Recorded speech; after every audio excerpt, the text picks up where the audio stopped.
ஒரு ஒரு கல் எடுத்து ஒரு ஆளை அடித்தாலே அந்த ஆளால் தாங்க முடியாது. வரிசையாக ஒரு 4-5 கல் எடுத்து ஒருத்தர் மேலே அடித்தா என்ன ஆகும்? அதுவும் கல்லுன்னா சாதாரண கல் கிடையாது, பெரிய பெரிய கல். ஒரு பக்கத்தில் 10ஆம் இடத்தில் குரு பதவி பறி போனது, 7ல் வந்த சாட்டானுக்கு கண்டச்சனின்னு சொன்னாங்க. இந்த பக்கம் 12ல் கேது. சரி, 7ல் இருக்கிற சாட்டன் கண்டச்சனி தான் அவர் பிரச்சனைகளை கொடுப்பாரு. சரி, ஏதோ ஒரு வாய்ப்பு கிடைச்சா கொஞ்சம் எஸ்கேப் ஆகலான்னு பார்த்தா அந்த சனியோட செவ்வாய் போய் சேருவது அஷ்டமாதிபதிங்கிறாங்க. பிறகு அவரோட சூரியன் விரையாதிபதி போய் சேருவது. இந்த மாதிரி அந்த இடத்துல நாமே போய் நீசமடைந்து புத்திசாலித்தனத்தை இழப்பது. இப்போ மெயினாக பதவி போச்சு, ஏதோ அட்ஜஸ்ட் பண்ணி ஓட்டலான்னா கூட லைஃப் பார்ட்னர் மூலமாக நிறைய பிரச்சனை. இப்போ பாக்கியம்னு நீங்கள் எதையெல்லாம் நினைக்கிறீர்களோ, உல்லாசமாக இருக்கலாம், லக்ஸரியாக இருக்கலாம், பயணமாக இருக்கலாம், சுக்கிரன் குறிகாட்டக்கூடிய காதல் காமம் போன்ற விஷயங்களாக இருக்கலாம். இது பாக்கியஸ்தானம் அப்படிங்கிறதுனால அங்கீகரிக்கப்பட்ட விஷயங்களாக இருக்கலாம். இதெல்லாமே ஒரு நல்ல இயல், இசை, நாடகம், மியூசிக்கு, வெளிநாட்டு பயணம், 5 ஸ்டார் ஹோட்டல், பூஜைகளுக்கு போவது, யாகங்களுக்கு போவது, தீர்க்க யாத்ரா போவது, இதெல்லாம் இவர்களுக்கு அனுகூலமாக வரும்.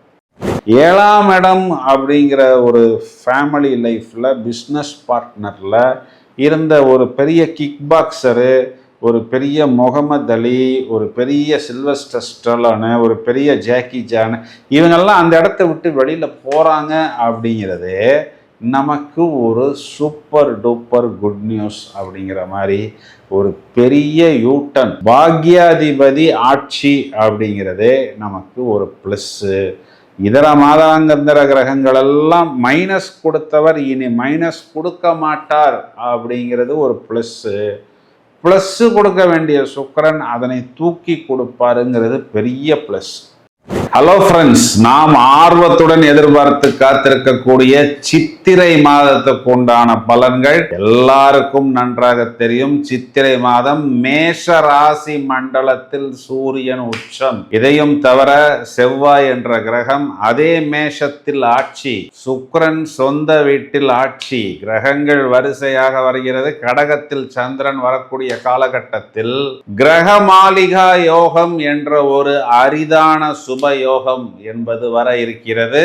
எனவே இந்த கிரகங்களின் தாக்கம் உங்களது ராசிக்கு என்ன செய்ய போகிறது என்ற பலன்களையும், பிறகு இந்த கிரக நிலைகளுக்கு உண்டான மாற்றங்களையும் இப்பொழுது விவரமான காண்போம்.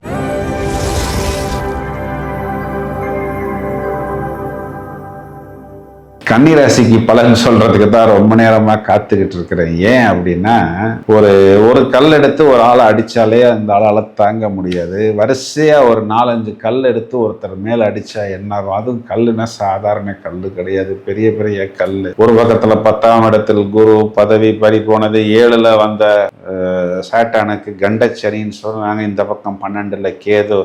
சரி, 7ல் இருக்கிற சாட்டன் கண்டச்சனி தான் அவர் பிரச்சனைகளை கொடுப்பாரு. சரி, ஏதோ ஒரு வாய்ப்பு கிடைச்சா கொஞ்சம் எஸ்கேப் ஆகலான்னு பார்த்தா அந்த சனியோட செவ்வாய் போய் சேருவது அஷ்டமாதிபதிங்கிறாங்க. பிறகு அவரோட சூரியன் விரையாதிபதி போய் சேருவது. இந்த மாதிரி அந்த இடத்துல நாமே போய் நீசமடைந்து புத்திசாலித்தனத்தை இழப்பது. இப்போ மெயினாக பதவி போச்சு, ஏதோ அட்ஜஸ்ட் பண்ணி ஓட்டலான்னா கூட லைஃப் பார்ட்னர் மூலமாக நிறைய பிரச்சனை. சார், நானும் என் லைஃப் பார்ட்னரும் ஒழுங்காக தான் சார் இருந்தோம். அவங்க பிரதர் வந்தார், என் பிரதர் வந்தார், அவங்க சிஸ்டர் வந்தார், என் சிஸ்டர் வந்தார், அவங்க அப்பா வந்தார், எங்கள் அப்பா வந்தார், எங்கள் அம்மா வந்தாங்க, அவங்க அம்மா வந்தாங்க. ஒரு பெரிய பாமை அப்படியே அழகாக வார்த்தையிலே போட்டு போயிட்டாங்க. சார், அன்னைக்கு பற்றிக்கிட்டு எரிய ஆரம்பித்தது இன்னி வரைக்குமே எனக்கு கிளியர் ஆகலை. சரி, அட்லீஸ்ட் ஆஃபீஸில் போய் உட்காந்தாலாவது ஒரு 10 மணி நேரம் ஃப்ரீயாக இருக்கலான்னு பார்த்தா வேலைக்கும் வராதங்கிறானுங்க. என்ன பண்ணுறதுன்னே தெரில சார். இதனால் அப்படியே ஒரு mind tension, mind confusion, mind depression அப்படிங்கிற மாதிரி எல்லாம் நிறைய கன்னிராசிக்காரர்கள் உண்மையாகவே பாதிக்கப்பட்டிருக்கிறார்கள். சில பேர் மௌன விரதம்னு பேசுறது இல்லை. பேசாமல் இருந்தால் நிறைய பிரச்சனைகளுக்கு தீர்வு வரும். நீ எவ்வளோ திட்டியோ திட்டிக்கோடி, திட்ட எனக்கு தோஷம் தீருதுன்னு நான் நினைத்து கொள்கிறேன்ங்கிற அளவுக்கு இருக்கிறாங்க. இவங்களுக்கு எல்லாம் ஒரு யூட்டர்ன். என்ன யூட்டர்ன் அப்படின்னா, மெயினாக அஷ்டமத்தில் இருக்கக்கூடிய பாக்யாதிபதி சுக்கிரன் சொந்த வீட்டில் ஆட்சி. அது எப்போன்னா 20 ஏப்ரல். இப்போ பாக்கியம்னு நீங்கள் எதையெல்லாம் நினைக்கிறீர்களோ, உல்லாசமா இருக்கலாம், லக்ஸரியா இருக்கலாம், பயணமா இருக்கலாம், சுக்கிரன் குறிகாட்டக்கூடிய காதல், காமம் போன்ற விஷயங்களாக இருக்கலாம். இது பாக்கியஸ்தானம் அப்படிங்கிறதுனால அங்கீகரிக்கப்பட்ட விஷயங்களாக இருக்கலாம். இதெல்லாமே ஒரு நல்ல இயல், இசை, நாடகம், மியூசிக்கு, வெளிநாட்டு பயணம், 5 ஸ்டார் ஹோட்டல், பூஜைகளுக்கு போவது, யாகங்களுக்கு போவது, தீர்க்க யாத்ரா போவது, இதெல்லாம் இவர்களுக்கு அனுகூலமாக வரும். இதில் மெயினாக என்னென்னா, 7ஆம் இடத்தில் இருக்கக்கூடிய சூரியன் இந்த சித்திரை மாதத்தில் அஷ்டமத்தில் மறைகிறது. மறையட்டும், விரையாதிபதி தான் மறைகிறாரு, அது கெட்டவன் கெடுகிறதுங்கிற அமைப்பில் வருகிறது. அப்போ அது நமக்கு ஒரு பெரிய ப்ளஸ் பாயிண்ட்டு. அதுவும் இல்லாமல் நாம் நம்மளுடைய புத்திசாலித்தனத்தை குறிகாட்டக்கூடிய நம்ம ராசியாதிபதியே உள்ள போய் நீசம் அடைந்திருந்தார். அவரும் இப்போ 8ஆம் வீட்டுக்கு வரப்போகிறார். அது மறைந்த புதனாக இருந்தாலும் 2ஆம் இடம் வாக்குஸ்தானத்தை பார்ப்பதனால் மறைந்த புதன் நிறைந்த பலன் கொடுக்கும் அப்படிங்கிறது தான் ஜோதிட விதி.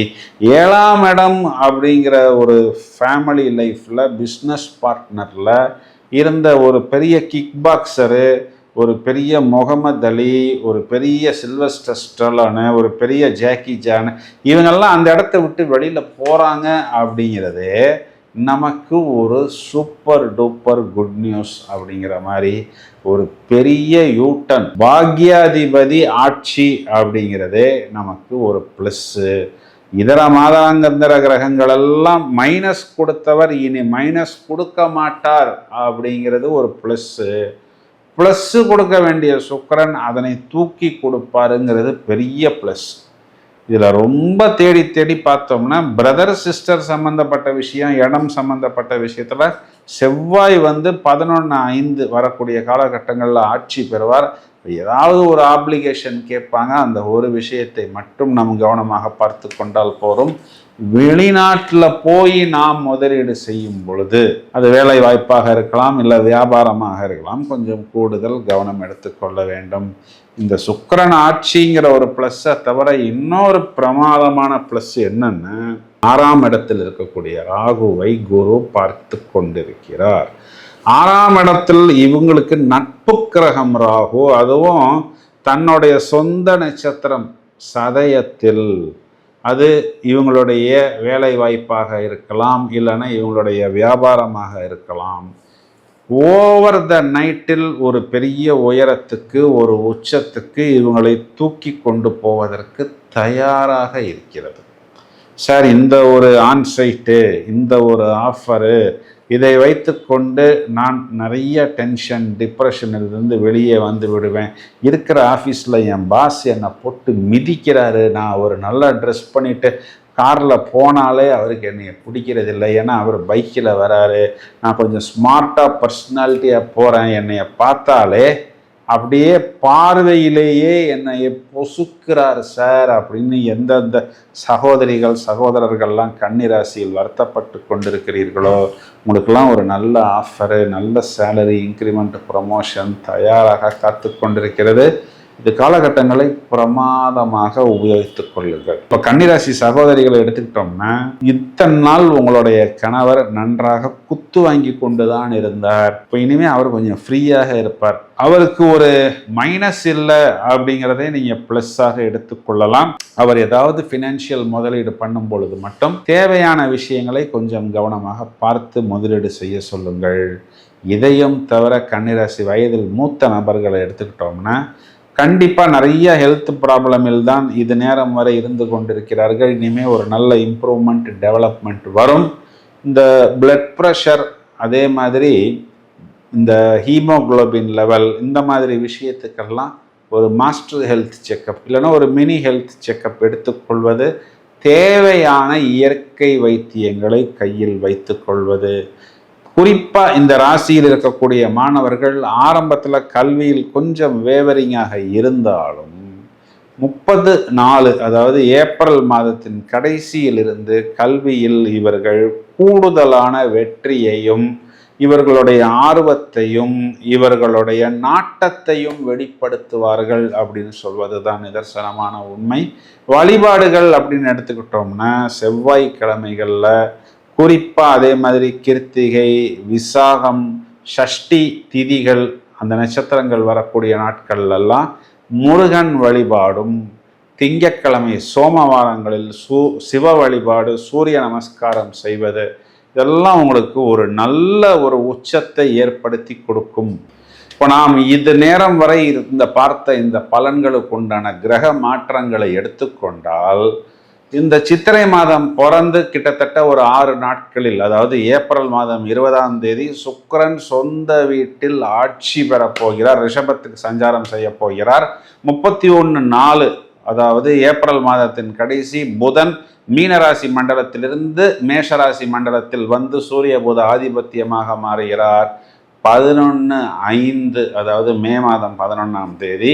இது நாள் வரை சாட்டர்ன் என்று சொல்லக்கூடிய சனி பகவானுடன் இணைந்து கன்ஜஷனில் இருக்கக்கூடிய இந்த செவ்வாய் என்ற கிரகம் மேஷராசியில் வந்து ஆட்சி பலம் பெறப்போகிறார். நிறைய இந்த வெளிவட்டார பிரச்சனைகள், இந்த வெளியூர்களில் நடக்கக்கூடிய இந்த போர் போன்ற விஷயங்கள் எல்லாமே இந்த செவ்வாய் என்ற கிரகம் ஆட்சி பெறக்கூடிய காலகட்டங்களில் ஒரு முற்றுப்புள்ளி ஏற்பட்டு மக்களுக்கு ஒரு ப்ளஸ் பாயிண்ட் வரும் அப்படின்னு சொல்வது தான் நிதர்சனமான உண்மை. சார், நீங்கள் சொன்ன பலன் எல்லாமே நல்லா தானே சார் இருக்குது, டக்குன்னு முடிகிற மாதிரி இருக்கே என்று நீங்கள் சொல்வது எனக்கு புரிகிறது. அதாவது சுக்கிரன் சொந்த வீட்டில் ஆட்சி பெற போகிறார்.